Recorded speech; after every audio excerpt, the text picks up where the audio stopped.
ఈ వీడియోలో జాగ్రఫీకి సంబంధించి మనం మినరల్స్ అండ్ ఎనర్జీ రిసోర్సెస్ అనే లెసన్లో 4 మార్క్స్ మొత్తం. పబ్లిక్‌లో ఈ లెసన్ నుంచి పబ్లిక్ వెయిటేజ్ 4 మార్క్స్. ఈ 4కి 4 ఔట్ ఆఫ్ 4 వచ్చేలాగా ఖచ్చితంగా ఈ వీడియోలో నేను ఎక్స్‌ప్లెయిన్ చేస్తాను. అయితే దీన్ని కీవర్డ్స్‌తో మనం ఎప్పటిలాగే నేర్చుకోబోతున్నాం. అసలు సోషల్ ప్లానింగ్ ఏంటి? అసలు మొత్తం అన్ని వీడియోస్ ఎలా కవర్ చేస్తున్నామని తెలియాలంటే, ఈజీగా 100 మార్క్స్ ఎలా స్కోర్ చేయాలనంటే, ఈ వీడియో డిస్క్రిప్షన్‌లో ఉన్న ప్లానింగ్ వీడియో ఒకటి ఉంటుంది సోషల్. ఈజీగా స్కోర్ చేయడం ఎలాగని ఆ వీడియో చూడండి.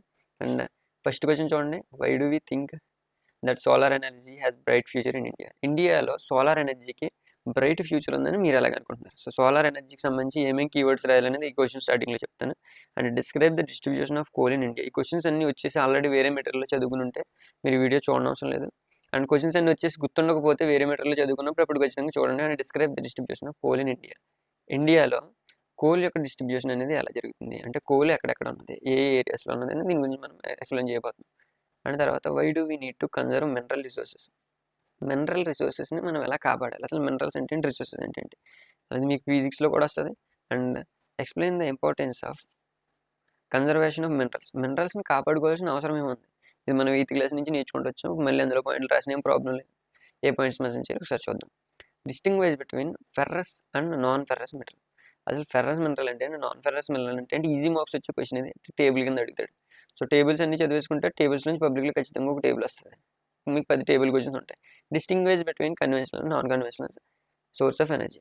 Conventional source of energy and non conventional source of energy, వీటి గురించి మనం ఇప్పుడు మళ్ళీ నేర్చుకోబోతున్నాం. కన్వెన్షనల్ సోర్స్ ఏంటి, నాన్ కన్వెన్షనల్ సోర్స్ ఏంటి, దీని గురించి. సో అదేంటి అనేది తర్వాత. ఈ క్వశ్చన్ నేను యాక్చువల్గా టెక్స్ట్ బుక్ క్వశ్చన్స్ అన్నీ కూడా చెప్పాను నేను. అయితే మిగతా క్వశ్చన్స్ అన్నీ ఏంటంటే ఎస్సీఈఆర్టీ. ఆల్రెడీ టెక్స్ట్ బుక్స్ ఏదైతే బోర్డు తయారు చేస్తుందో వాళ్ళే, ఈ పబ్లిక్ మెటీరియల్ తయారు చేసే వాళ్ళే, క్వశ్చన్ పేపర్ ఇచ్చేవాళ్ళు వీళ్ళు మనకి ఇంపార్టెంట్ క్వశ్చన్స్ ఇచ్చారు. ఆ ఇంపార్టెంట్ క్వశ్చన్స్ అన్నీ మనం ఎక్స్ప్లెయిన్ చేసుకుంటున్నాం. అందులోంచి ఒకటి కూడా పోయే అవకాశం లేదు. సరే చాయిస్ కూడా చేసేసుకుంటాం అన్న వాళ్ళు టెక్స్ట్ బుక్ మొత్తం చదువుకుని అందులో ప్రతిదీ ఏది ఇచ్చినా ఎయిట్కి ఇచ్చేలా ముందు ప్రిపేర్ అవ్వండి. అయితే దానికంటే ముందు the mineral how are minerals formed in igneous and metamorphic rocks.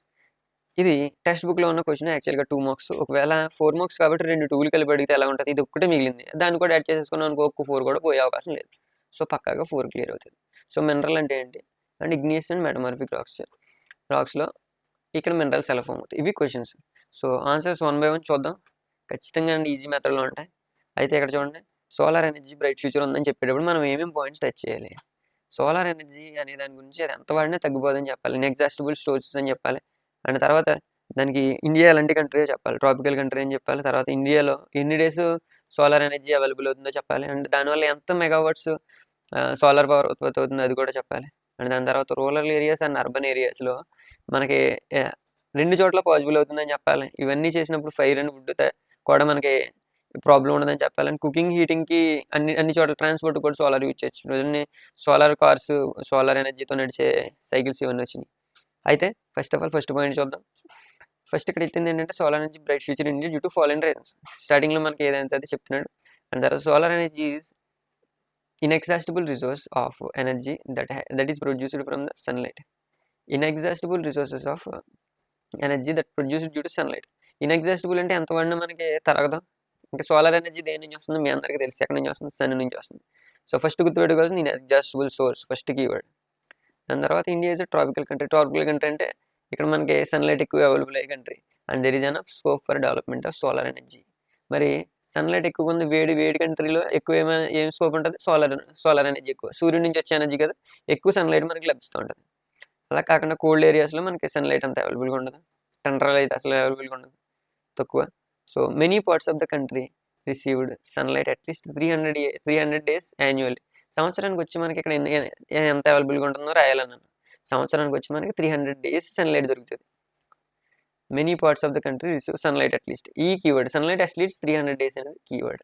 And దాని తర్వాత so it may be possible to generate 20 MW solar energy per square.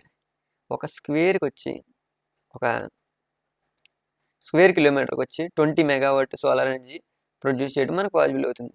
And it is easy to establish solar panels in urban areas and as well as rural areas. Urban ఏరియాస్లో మనం solar panel produce చేయొచ్చు, దాంతోపాటుగా rural ఏరియాస్లో కూడా మనం solar panels అనేవి పెట్టుకోవచ్చు. ఈ మధ్యన చూస్తున్నాం రూరల్ ఏరియాలు అంటే గ్రామీణ ప్రాంతాల్లో కూడా ఎన్నో సోలార్ ఎనర్జీతో మనం రన్ చేస్తూ ఉన్నారు. అండ్ తర్వాత by setting up solar panels rural areas depends on people on fire and wood can be reduced.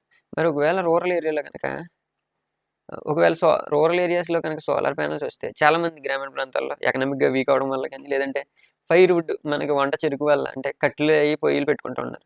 ఒకవేళ సోలార్ వచ్చిందంటే సోలార్ ఎనర్జీతో ఉండే వాటితో వంట అవి చేసుకుంటారు. మనకి ఈ ఫైర్ వుడ్ అది వాడే అవకాశం తగ్గుతుంది కదా. సో అదే చెప్తాను. And solar energy is become popular in India due to cooking, heating, వంటకు వాడుతున్నారు. హీటింగ్ వాటర్ హీటింగ్ కూడా సోలార్ వాడుతున్నారు. లైటింగ్కి సోలార్ లైట్లు పెట్టుకుంటున్నారు, అది మీ అందరికీ తెలుసు. అండ్ ట్రాన్స్పోర్టేషన్ సోలార్తో ట్రాన్స్పోర్టేషన్స్ కూడా చేస్తున్నారు. ఇదంతా due to solar energy. So ఇవన్నీ చేస్తూ ఇవన్నీ ఇంప్లిమెంట్ చేస్తే ఇండియాకి బ్రైట్ ఫ్యూచర్ ఉంటుంది. సోలార్ రావడం చాలా యూజెస్ ఉంది. అయితే ఇంట్లో పాయింట్స్ అన్ని కీవర్డ్స్ చూసుకుంటే ఇన్ఎగ్జాస్టిబుల్ రిసోర్సెస్ అంటే మిగతా పాయింట్ రావాలి. ట్రాపికల్ కంట్రీ అన్నప్పుడు మనకి ట్రాపికల్ కంట్రీలో ఏమేమి మెన్షన్ చేయాలి అన్నీ చేయాలి.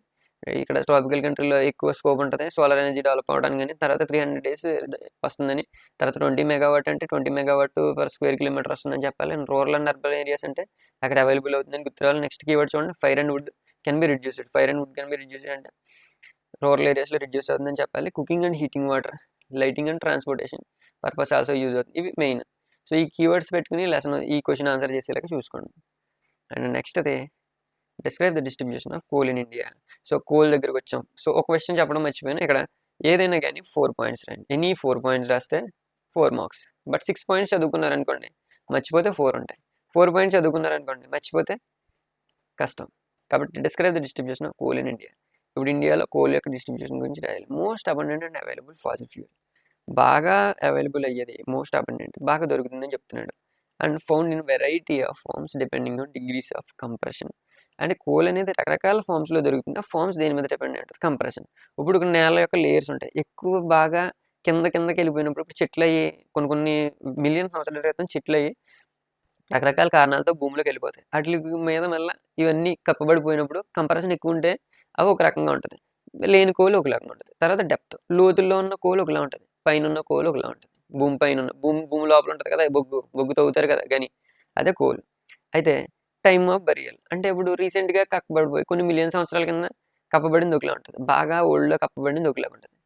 అండ్ దీని తర్వాత ఈ డిపాజిట్స్ 2 జియోలాజికల్ ఏజెస్కి సంబంధించి ఉన్నాయండి. రెండు ఏజెస్. ఒకటి రీసెంట్ కొంచెం దగ్గర, ఇంకోటి ఏమో బాగా పాతది. గొండవానా కోల్డ్ డిపాజిట్స్ అంటే ఏంటో చూద్దాం. సో మనం ఇన్ని పాయింట్స్ చెప్పుకున్నాం, 4 points రాద్దాం. ఇప్పుడు ఇందులో 2 points వచ్చినాయి, కింద దాంట్లో పాయింట్ రాసుకున్నా సరిపోతుంది, బట్ ఎక్కువ నేర్చుకోండి. So Gondwana coal deposits 200 million years old, 200 million సంవత్సరాల క్రితం. మిలియన్ అంటే 10 లక్షలు అంటే 200 మిలియన్లు. And major coal deposits in India are Gondwana coal deposits. ఇండియాలో మేజర్ కోల్డ్ డిపాజిట్స్ ఏంటంటాడు? Gondwana coal deposits. And which are high quality metallurgical coal. ఇందులో బాగా హై క్వాలిటీ కోల్ ఉంటుంది. హై క్వాలిటీ కోల్ ఎక్కడ దొరుకుతుంది? గోండవానా కోల్తో దొరుకుతుంది. అండ్ తర్వాత these coal deposits are located in జరియా, Raniganj. ఈ ప్లేసులు గుర్తుపెట్టుకోండి. కొన్ని ప్లేసులు గుర్తుపెట్టుకోండి: జరియా, రాణిగంజ్, బొకారో, దామోదర్ వ్యాలీ, జార్ఖండ్ అండ్ వెస్ట్ బెంగాల్. అవి ఎక్కడ ఉంటాయంటే దామోదర్ వ్యాలీ, జార్ఖండ్, వెస్ట్ బెంగాల్. ఈ మెయిన్ ఏంటంటే జరియా, రాణిగంజ్, బొకారో. JBR, జరియా, బొకారో, రాణిగంజ్. అలా కోడ్ పెట్టి గుర్తుండుకుంటే మీకు గుర్తుంటుంది. బిసైడ్ దిస్ వాటితో పాటు గోదావరి, మహానది, సూన్, వార్దా వ్యాలీస్ కూడా ఈ కోల్స్ ఉంటాయి. ఏంటమ్మా? గోండవానా ఏంటంటే JBR, Godavari, Mahanadi, GMW. JBR, GMW ఇవి ఎక్కడ ఉంటాయి? గోండవానాలో ఉంటాయి. గోండవానా కోల్ రిసోర్సెస్ ఇవి ఇండియాలో మేజర్ అండ్ 20 million years ఎగో కూడా ఉన్నాయి. అండ్ నెక్స్ట్ అదే టెరిషియరీ కోల్డ్ డిపాజిట్స్. ఇవి ఎక్కడున్నాయి చూద్దాం. ఇవి జస్ట్ 55 million years ఓల్డ్ అంట. జస్ట్ 15 years అంటే అప్పటికి మనం ఎవరు ఉన్నాం, బట్ 55 million years ఓల్డ్ అంటే దీంతో పోలిస్తే రీసెంట్ మాట. Tertiary coal deposits are found in north eastern states of Meghalaya, Assam, Arunachal Pradesh, Nagaland. ఎక్కడెక్కడ దొరుకుతాయి? మేఘాలయ, అస్సాం, అరుణాచల్ ప్రదేశ్. MAAN టెరిషియరీ అంటే ఏం గుర్తురావాలి? MAN అని గుర్తుండాలి. దిస్ కోల్ లోవర్ క్వాలిటీ ఇక్కడ హై క్వాలిటీ, ఇక్కడ ఏమో లోయర్ క్వాలిటీ. ఇది హైలీ అవైలబుల్. ఇండియాలో ఎక్కువ మెజారిటీ గోండవానా కోల్డ్ డిపాజిట్స్. అంటే మేఘాలయ, అంటే అస్సాం, అంటే అరుణాచల్ ప్రదేశ్, అంటే నాగాలాండ్. సో ఇవి గుర్తెట్టుకోండి. ఒకసారి కీవర్డ్స్ చూద్దాం.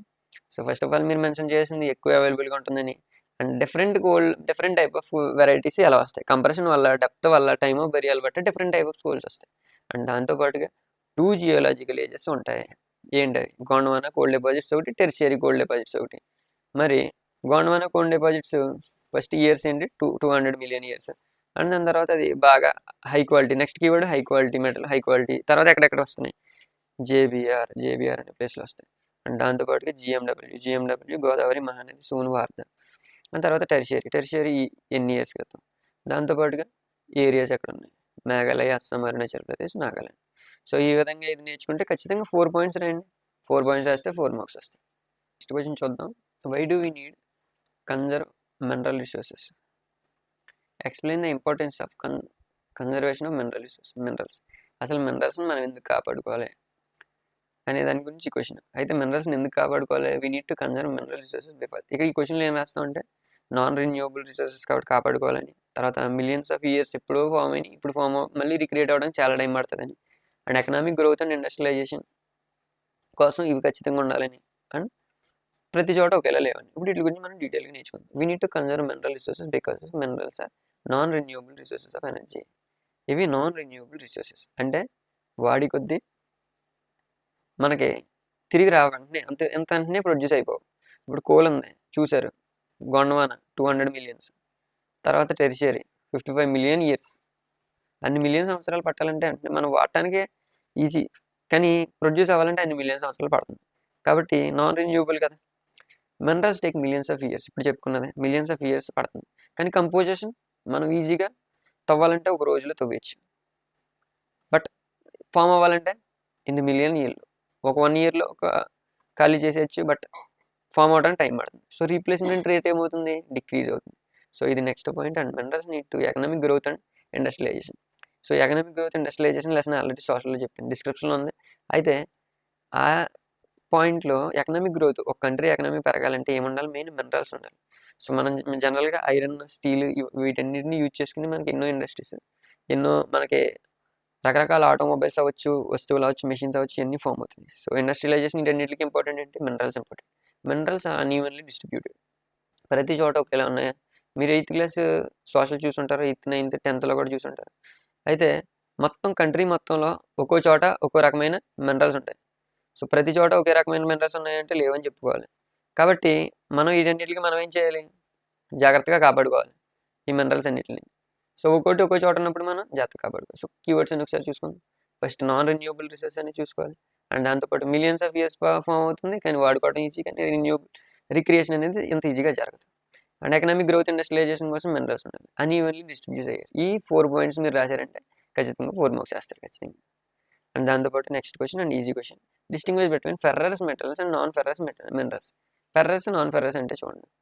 సో ఫస్ట్ ఏంటంటే ఇది అసలు ఎక్కడి నుంచి వచ్చింది? Ferrous minerals account for 3/4 of the total value of production of metallic mineral. అసలు మెటాలిక్ మినరల్స్ అని మనం చాలా చోట్ల ప్రతి దాంట్లో ఏ వస్తువులు తయారు చేసినా రీసెంట్ టెక్నాలజీ ప్రకారం మినరల్స్ వాడుతుంది, మెటల్స్ వాడుతుంది. ఆ మెటాలిక్ మినరల్స్లో 3/4, 3/4, 4 వంతు 3 వాడితే 4 వాడితే అందులో 3 ఏం మినరల్స్ ఉంటాయి? ఫెర్రస్ ఉంటాయి. ఫెర్రస్ అంటే ఐరన్కి సంబంధించి. నాన్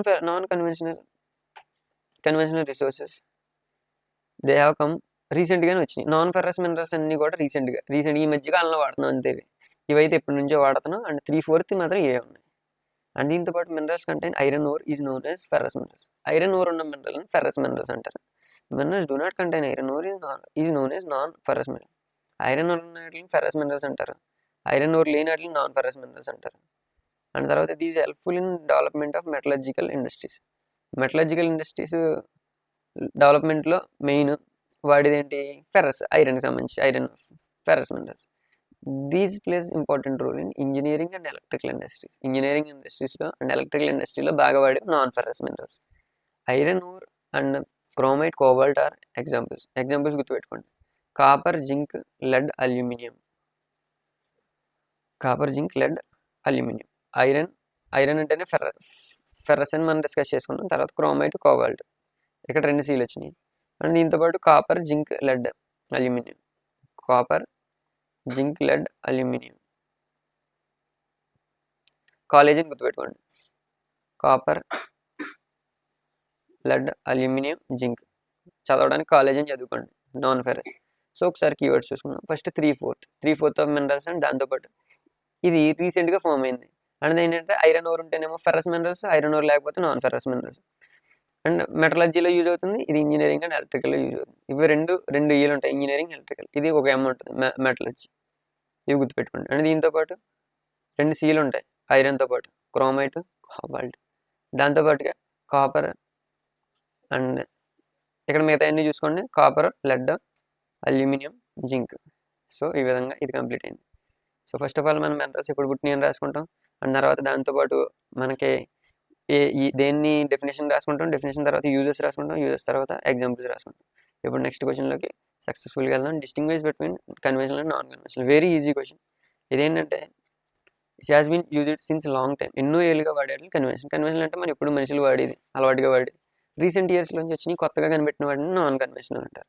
అంత కామన్గా యూజ్ చేయం, రీసెంట్గా వచ్చినాయి. There are non renewable and exhaustible source of energy. Non renewable అంటే ఇక్కడ చూడండి, కింద ఎగ్జాంపుల్స్ కూడా ఇప్పుడు డిస్కస్ చేద్దాం.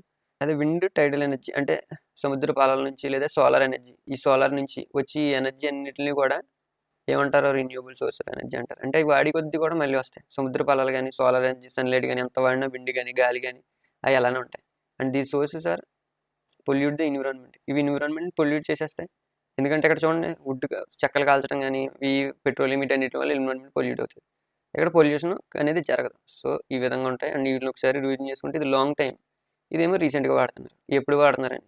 అండ్ తర్వాత ఏంటి, రెన్యూవబుల్ సోర్సెస్ ఆఫ్ ఎనర్జీ. ఈ వాడి కొద్ది తగ్గుతాయి. ఈ ఎగ్జాస్టిబుల్, నాన్ రెన్యూబుల్, వాడి కొద్ది ఎంత వాడినా ఈ అలానే ఉంటాయి, వాడి కొద్ది తగ్గుతాయి. అండ్ తర్వాత వీళ్ళకి ఎగ్జాంపుల్స్, తర్వాత పొల్యూషన్ గురించి ఇంకొక పాయింట్. నెక్స్ట్ పాయింట్ చూడండి. అండ్ లాస్ట్ క్వశ్చన్, ఇవన్నీ ఎస్సీఆర్టీలో నుంచి ఇచ్చాడు, ఇది మాత్రం టెక్స్ట్ బుక్ బేస్డ్ మీద తీసుకున్నాను, ఒక్కడు కూడా మిస్ అవ్వకూడదని. సో దీన్ని బట్టి చూడండి, what is mineral, minerals formed in, how are minerals are formed in ignition metamorphic rocks. So just నేర్చుకోండి, ఇది పనికి వస్తుంది. ఒకవేళ అందులోంచి రాకపోతే ఇందులోంచి వచ్చే అవకాశం ఉంటుంది, కానీ ఖచ్చితంగా 5లోంచి వస్తుంది. అండ్ మినరల్స్ మినరల్ అంటే ఏంటి చెప్తున్నారు, హోమోజీనియస్ అంటే సేమ్గా ఉండాలి స్ట్రక్చర్ మొత్తం. న్యాచురల్ అకరింగ్ అంటే ఎక్కడ పుట్టాలి, నేచర్ నుంచి దొరకాలి, నేచర్లో దొరకాలి. And definable internal structure, internal structure అంటే స్ట్రక్చర్ అనేది ఒక పర్టికులర్ స్ట్రక్చర్ ఉండాలి, సేమ్గా ఉండాలి, నేచర్లో దొరకాలి, పర్టికులర్ స్ట్రక్చర్ ఉండాలి. Minerals are found in varied forms in నేచర్లో రకరకాల ఫార్మ్స్లో దొరుకుతాయి, ranging from harder diamond to softest talc. Diamond నుంచి టాల్క్ వరకు, సాఫ్ట్గా ఉండే హార్డ్గా ఉండే డైమండ్ నుంచి సాఫ్ట్గా ఉండే టాల్క్ వరకు రకరకాల మినరల్స్ అనేవి మనకి నేచర్లో దొరుకుతున్నాయి. అయితే దీంట్లో మినరల్స్లో metamorphic rocks and igneous and metamorphic rocks minerals can occur in these cracks and crevices and faults or joints. So ఈ మినరల్స్ ఎక్కడ ఉంటాయి, మెయిన్లీ ఎక్కడ అవైలబుల్గా ఉంటాయి, క్రాక్స్లోని, ఫాల్ట్స్లోని, జాయింట్స్లోని. అంటే నేల మధ్యలోని మనకి ఏర్పడిన గ్యాప్స్ ఉంటాయి కదా, ఆ గ్యాప్స్లో మనకి ఈ మినరల్స్ అనేవి మనకి దొరుకుతూ ఉంటాయి. సో ఇగ్నిషియస్ మినరల్స్ అంటే ఏంటంటే, మనకి భూమి లోపల లావా ఉంటుంది కదా మధ్యలో, ఆ లావా అంతా బయటికి తనుకొచ్చినప్పుడు ఏర్పడే వాటిని ఇగ్నియస్ అంటారు. మెటమార్ఫిక్ అంటే పైన ఉండే మినరల్స్ పైన వాటి షేప్ అనేది మారుతూ ఉంటే ఫిజికల్ షేప్ ఏర్పడేదని మెటమార్ఫిక్ అంటారు. And smaller deposits are called veins. చిన్న డిపాజిట్స్ని వెయిన్స్ అంటారు. అండ్ పెద్ద వాటిని లోడ్స్ అంటారు. పెద్దదాన్ని లోడ్ అని గుర్తుపెట్టుకోండి, చిన్నదాన్ని వెయిన్స్ అంటారు. And in most cases they are formed and minerals in liquid, molten and gaseous are formed are forces upward through the cavities towards the earth surface. జనరల్గా మీ అందరికీ తెలిసిందే, ఇక్కడ మధ్యలో ఉన్నదే. అయితే దీంట్లోంచి అప్వర్డ్కి, భూమి మధ్యలోంచి అప్వర్డ్కి పైకి తనుకొస్తే గ్యాసెస్ అవ్వచ్చు, లేదంటే లిక్విడ్ అవ్వచ్చు, ఇవన్నీ కూడా పైకి తనుకొచ్చినప్పుడు మనకి ఏం ఫామ్ అవుతాయి, మినరల్స్ అనేవి ఫామ్ అవుతాయి. And major metallic minerals like ఇక్కడ ఎగ్జాంపుల్స్ ఇచ్చారు చూడండి, tin, copper, zinc, lead obtained from veins and lodes. So ఒకసారి రివిజన్ చేసుకుంటే, first of all mineral definition అంటే ఏంటో చూసాం. తర్వాత అవి ఈ ఎక్కడంటే ఇగ్నిషన్ మెటమార్ఫిక్ రాక్స్లో ఇక్కడ జరిగేది ఏంటి, మినరల్స్ ఎలా ఫామ్ అవుతాయి, వైన్స్లోని, లోడ్స్లో ఫామ్ అవుతాయి. చిన్న డిపాజిట్స్ని వెయిన్స్ అంటారు, పెద్ద లోడ్స్ అంటారు. అయితే ఇవన్నీ ఎలా ఫామ్ అవుతున్నాయి, లోపల ఉన్నది పైకి వస్తే ఎక్కడ క్యావిటీస్లో ఇవన్నీ మళ్ళీ చల్లబడి కూల్ అయ్యి సాలిడిఫై అయ్యి పైకి వస్తే అప్పుడు మినరల్స్ ఫామ్ అవుతున్నాయి. తర్వాత దీనికి ఎగ్జాంపుల్ టిన్, కాపర్, జింక్, లెడ్ ఇవి. సో ఈ విధంగా ఖచ్చితంగా 10th క్లాస్లో మొత్తం మనం ఇప్పుడు చెప్పుకున్నవన్నీ కూడా కంప్లీట్ చేసాం. ఇదే విధంగా మీకు మొత్తం అన్ని వీక్లీ ఒక 7 వీడియోస్ వస్తూ ఉంటాయి. 10th క్లాస్ మొత్తం సోషల్ దగ్గర నుంచి మొత్తం A to Z subjects complete చేయబోతున్నాం. కాబట్టి ఛానల్ని సబ్స్క్రైబ్ చేసుకోండి. Thanks for watching.